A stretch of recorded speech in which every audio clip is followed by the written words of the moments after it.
John 2:17 to 25, here we come. We are back for yet another installment of Tiny Encounters with a Huge God. Here's what John writes, starting at verse 17 of chapter 2. His disciples remembered that it is written, Zeal for your house will consume me. Then the Jews demanded of him, What miraculous sign can you show us to prove your authority to do all of this? If you remember, Jesus, right before this passage we're reading now, went and just totally drove all the money lenders and everybody out of the temple. So that's what they're asking. Picking up in verse 19, Jesus answered them, Destroy this temple, and I will raise it again in 3 days. The Jews replied, It has taken 46 years to build the temple, and you're going to raise it in 3 days? But the temple he had spoken of was his body.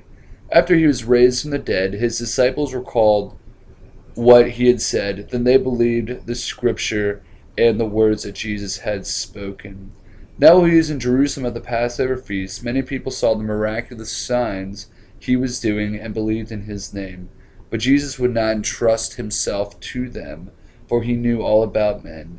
He did not need a man's testimony about man, for he knew what was in a man.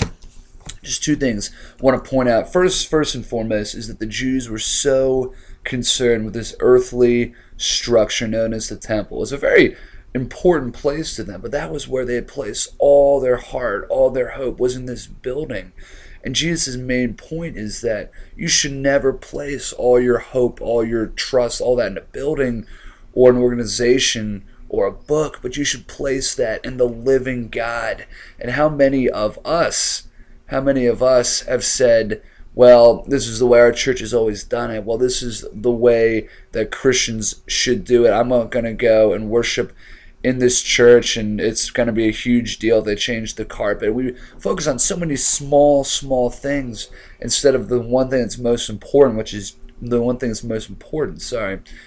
what Jesus is trying to tell the Jewish religious leaders to focus on, and that is the possibility to see and have a relationship with the living God. And that's something the Jewish leaders had just thrown aside. They were so concerned about the temple. Jesus said, what you need to do is you need to be way more concerned about the person who you're worshiping in the temple rather than the temple. Second thing we want to look at is this last part, way in John chapter 2, verse 25. It's a very convicting, very powerful verse here, which John writes here. John 2:25 says, He did not need man's testimony about man, for he knew what was in a man. It's a very powerful set of verses saying that Jesus Christ knows all about us, knows all about our tendencies, knows all about our weaknesses, and he's also all about our strengths.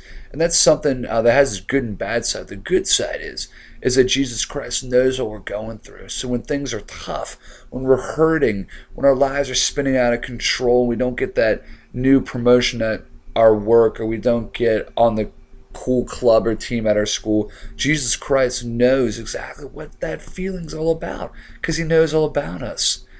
But also on the flip side, when we're tempted, when we have pride, when we're arrogant, when we lust after things, Jesus Christ understands that kind of mindset, because he was tempted in very similar ways, but he knows that it is possible to overcome that. So Jesus Christ may hold us to a higher standard, because he knows that it is truly possible to overcome that kind of thing.